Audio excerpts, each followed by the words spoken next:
Hello everyone, welcome to all. स्वागत है आप सबका हमारे इस नए वीडियो लेक्चर में, जिसमें हम लोग आज एक बहुत ही इंपॉर्टेंट टॉपिक डिस्कस करने जा रहे हैं जो अक्सर स्टूडेंट को कंफ्यूज करता है, और वो है सामान्य वस्तुएं, निकृष्ट वस्तुएं और गिफिन वस्तुओं में फ़र्क।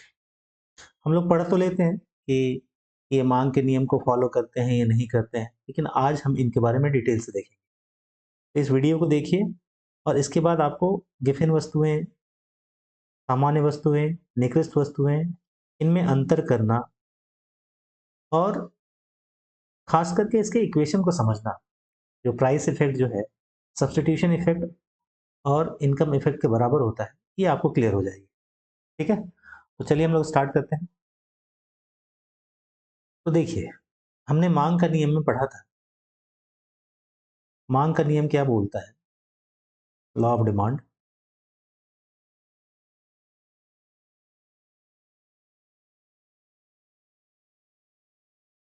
ठीक है, अन्य बातों के स्थिर रहने पर अगर वस्तु की कीमत में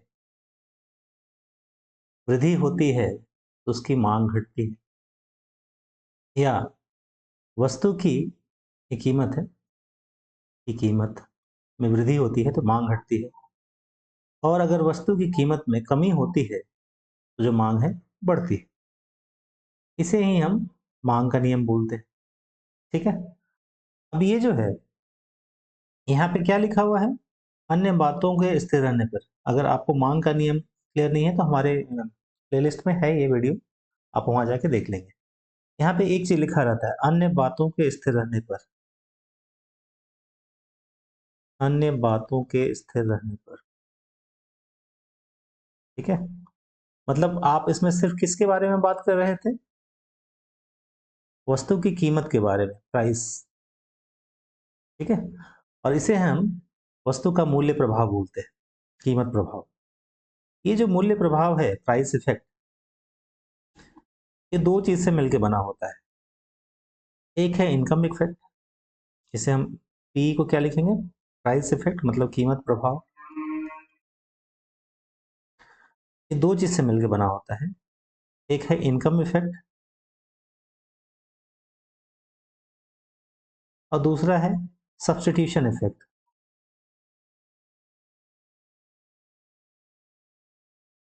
अर्थात आय प्रभाव और प्रतिस्थापन प्रभाव। ठीक है, अब ये जो आय लिखा है, यही स्टूडेंट को अधिकतर कंफ्यूज करता है। ये जो आय प्रभाव है, ये वो प्रभाव नहीं है जो हम जनरली उपभोक्ता की आय में वृद्धि होने से देखते हैं। ठीक है, ये जो है, इसे हम वास्तविक आय भी बोलेंगे, और एक होता है मौद्रिक आय। ठीक है, अब इसे एक उदाहरण से समझिए। मौद्रिक आय का मतलब है, मान लीजिए हम लोग एग्जाम्पल को छोटा रखने के लिए, मान लीजिए उपभोक्ता की जो आय है वो 100 रुपए है। ठीक है, और कोई एक वस्तु है ए, वो जो है ना, वो 20 रुपए प्रति इकाई है, रुपए 20 प्रति इकाई है। तो इस आय में उपभोक्ता उसकी कितनी इकाई को खरीद सकता था? तो 20, 100 रुपए है, मतलब वो 5 इकाई खरीद सकता था।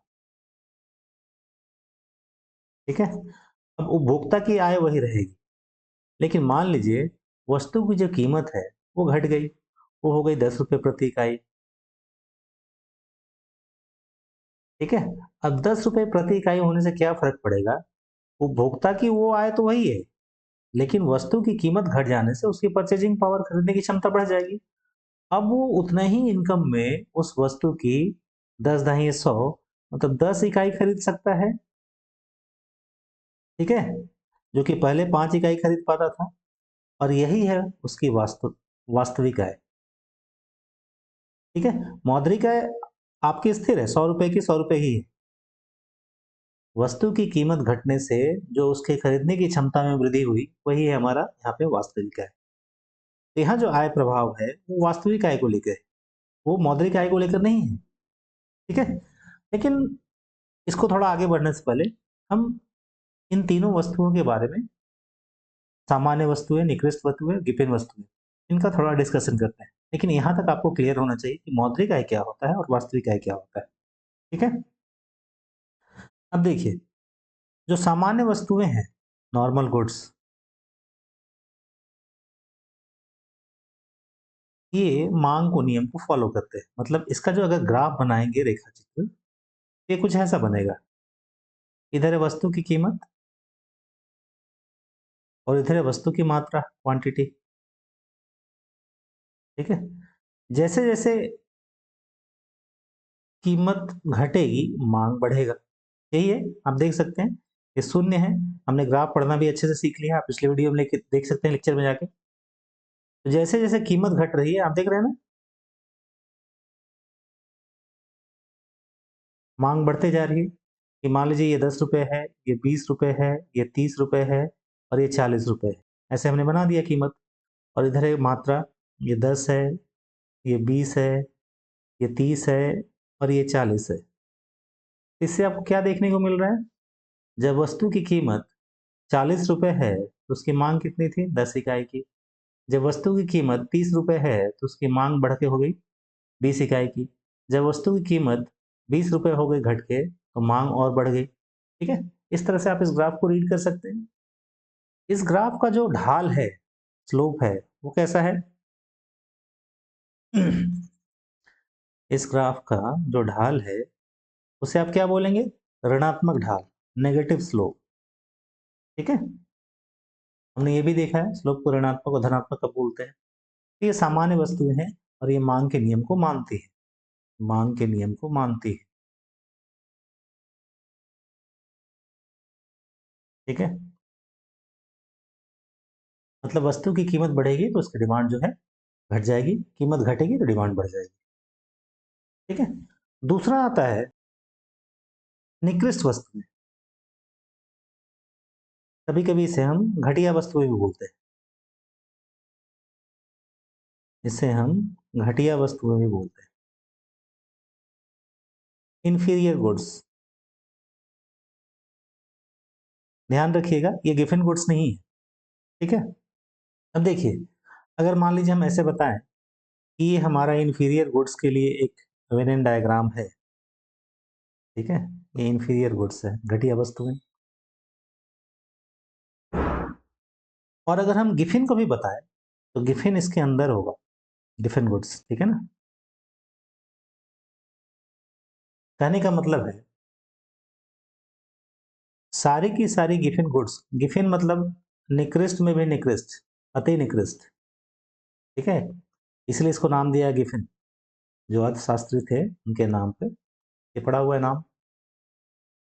मतलब ये गिफिन जो गुड्स है वो घटिया में भी ज्यादा घटिया है। ठीक है?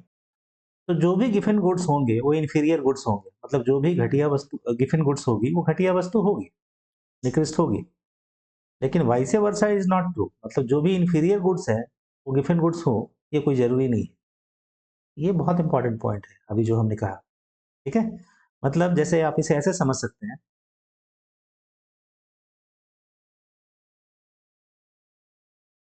कि विद्यार्थी हैं, स्टूडेंट का सेट है, और इसमें हमने रखा कि एमए के स्टूडेंट्स हैं। ठीक है?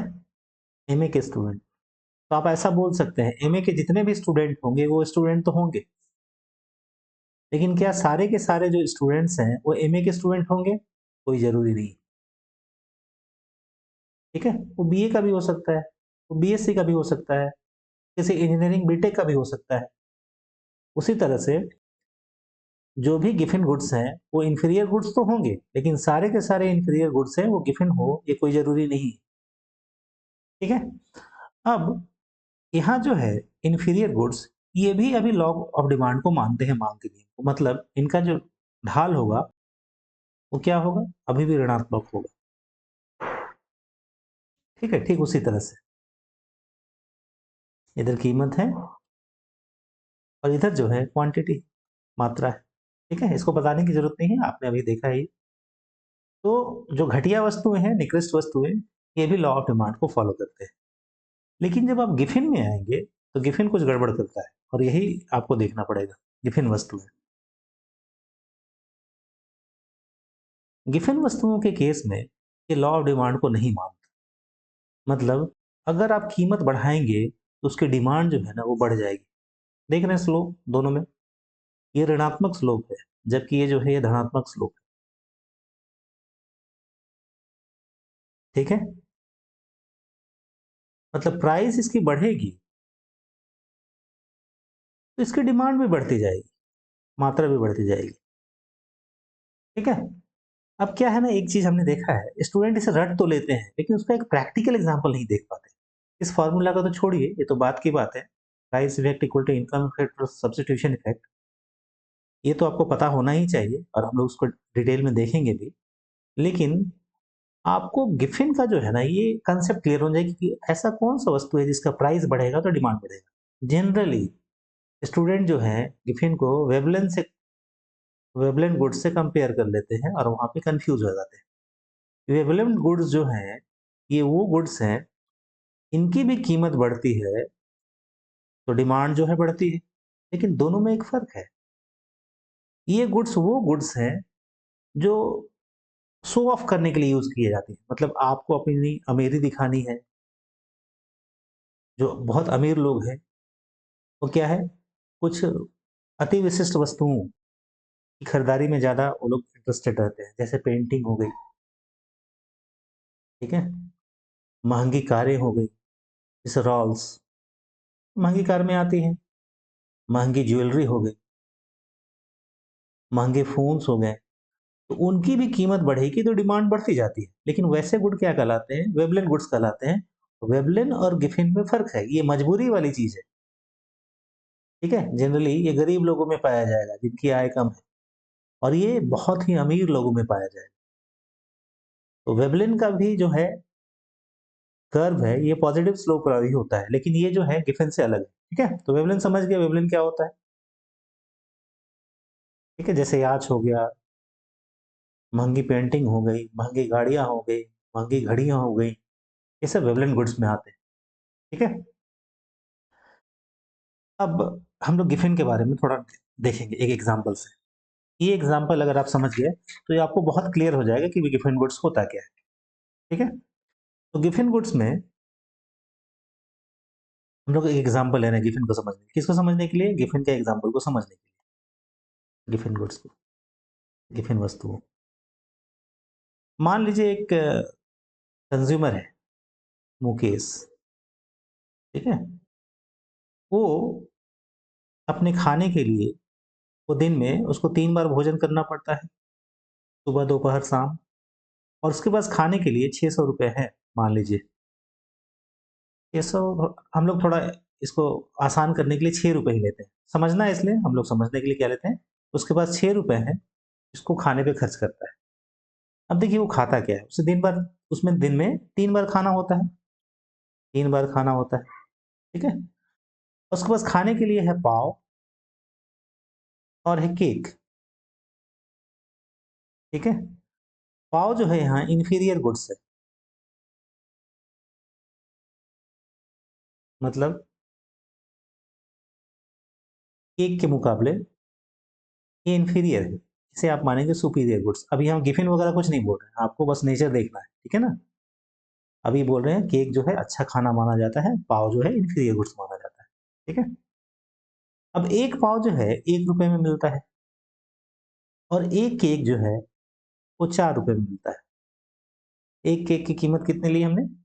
एक केक जो है वो ₹4 का है और एक पाव जो है वो ₹1 का है, ठीक है? अब उसका काम जो है, उसे 2 पाव और 1 केक, उसमें उसका 3 टाइम का खाना जो है प्रतिदिन का चल जाता है। तो अगर 2 पाव खरीदेगा तो उसको कितने पैसे लगेंगे? 1 पाव का ₹1, तो 2 पाव का ₹1 के हिसाब से ₹2, और 1 केक खरीद रहा है तो 1 केक की कीमत ₹4, ठीक है? तो 1 इंटू 4, उसके 6 के ₹6 पूरे एक 3 खाने में खर्च हो जाते हैं, ठीक है? उसका इनकम जो है यहाँ पे ₹6 है, हमने देखा है यहाँ पे। अब यहाँ पे जो पाव है इंफीरियर गुड्स है। अब ज़रा सोचिए एक सिचुएशन, अब इसे ध्यान से सोचिएगा। मान लीजिए पाव की कीमत बढ़कर ₹2 प्रति पीस हो गई। ठीक है, अब मुकेश क्या करेगा? उसके पास तो 6 ही रुपए हैं। अब देखिए, जो ये इंफीरियर गुड्स था, पाव, उसकी कीमत तो बढ़ गई, लेकिन अब उसे मजबूरी में उसकी ही क्वांटिटी को बढ़ानी पड़ेगी, क्योंकि उसके पास उतने पैसे नहीं है जिसमें वो केक को मेंटेन कर पाए। तो उसे क्या करना पड़ेगा? 3 बार के खाने के लिए केक को छोड़ देना पड़ेगा और 3 पाव ₹2 के हिसाब से खरीदने पड़ेंगे और पूरे के पूरे ₹6 उसके यहीं पे खत्म हो गए। ठीक है? मतलब हमारे इस उदाहरण में पाव की कीमत बढ़ने पर उसकी मांगी गई मात्रा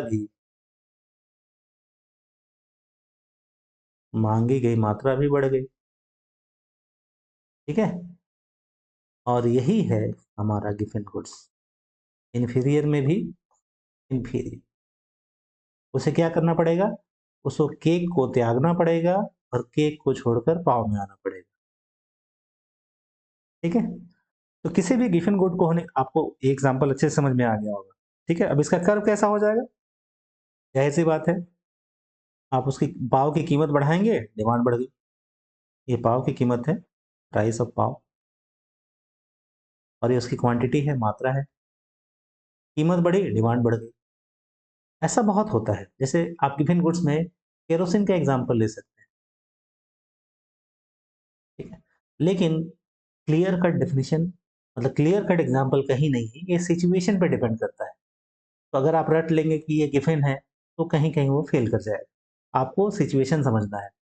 गिवन गुड्स होने के लिए कुछ कंडीशन का होना मस्ट है। मस्ट मतलब उसके बिना काम ही नहीं चलेगा। पहला, the goods must be inferior goods. जो गुड है, जो वस्तु है,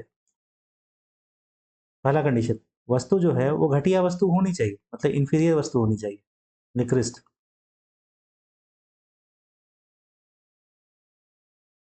होनी ही चाहिए। ठीक है ना? इसे इंग्लिश में भी लिख देते हैं। हिंदी वाले थोड़ा थोड़ा इंग्लिश देखते रहेंगे, ठीक? आपको काम आएगा। The good must be inferior good. The good must लिखा हुआ है, मतलब ये जरूरी होता है, मस्ट बी इंफीरियर गुड। ठीक है? दूसरा जो है, उसका कोई क्लोज सब्स्टिट्यूट नहीं होना चाहिए। ऐसा नहीं है कि पाव का कोई स्थानापन्न आपको मिल जाए तो कंज्यूमर क्या करेगा? पाव को छोड़ के उस पर चला आएगा। इसलिए आप क्या लिखेंगे?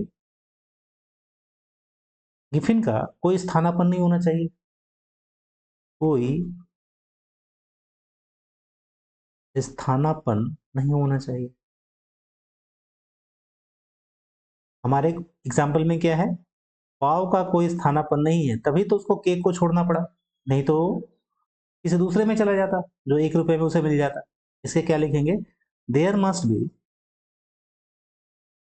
There must be a lack of close substitute.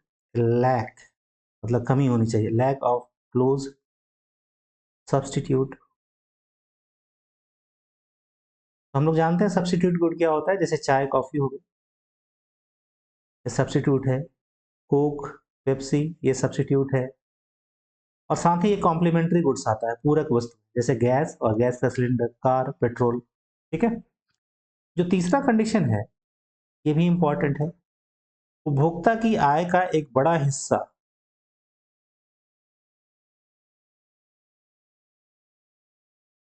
उस पर खर्च होना चाहिए।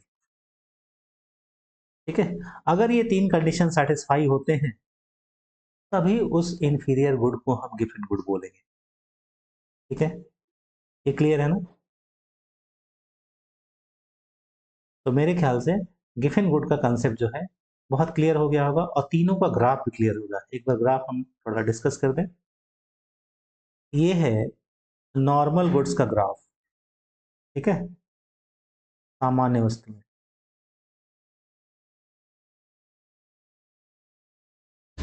ठीक है? ये जो है, ये है आपका निकृष्ट वस्तुओं का ग्राफ, मतलब इंफीरियर गुड्स। ये ग्राफ आपको याद रखना है, निकृष्ट वस्तुएं।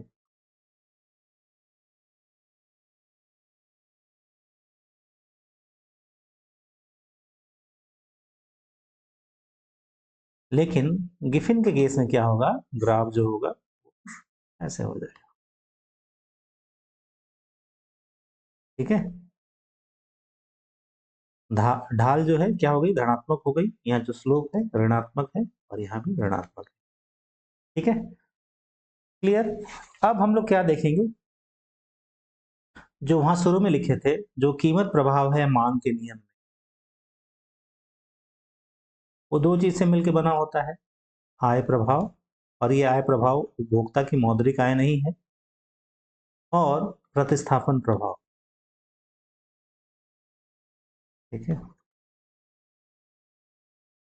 ठीक है, तो ये जो है, ये जो इक्वेशन हमारा है, price effect equal to income effect plus substitution effect, ये हम लोग नेक्स्ट वीडियो लेक्चर में देखते हैं। ठीक है ना, क्योंकि इसमें ना आपको थोड़ा सा ग्राफ वगैरह अच्छे से ड्रॉ करके देखना पड़ेगा, जो कि ज़्यादा जरूरी है। तो आज आप लोग गिफिन के बारे में अपना कंसेप्ट जो है क्लियर कर लें, और इसे भूलिएगा नहीं। हम लोग क्या है ना, नेक्स्ट क्लास में इसका क्वेश्चन भी देखेंगे। ठीक है, तो मिलते हैं अगले वीडियो लेक्चर में। आपके लिए एक इम्पॉर्टेंट अनाउंसमेंट भी है आपके लिए, जो हमारे नए बैचेस हैं यूजीसी नेट के लिए, इकोनॉमिक्स कॉमर्स मैनेजमेंट के लिए, ऑनलाइन ऑफलाइन दोनों ही स्टार्ट हो चुके हैं और स्टार्ट होने वाले भी हैं कुछ बैचेस।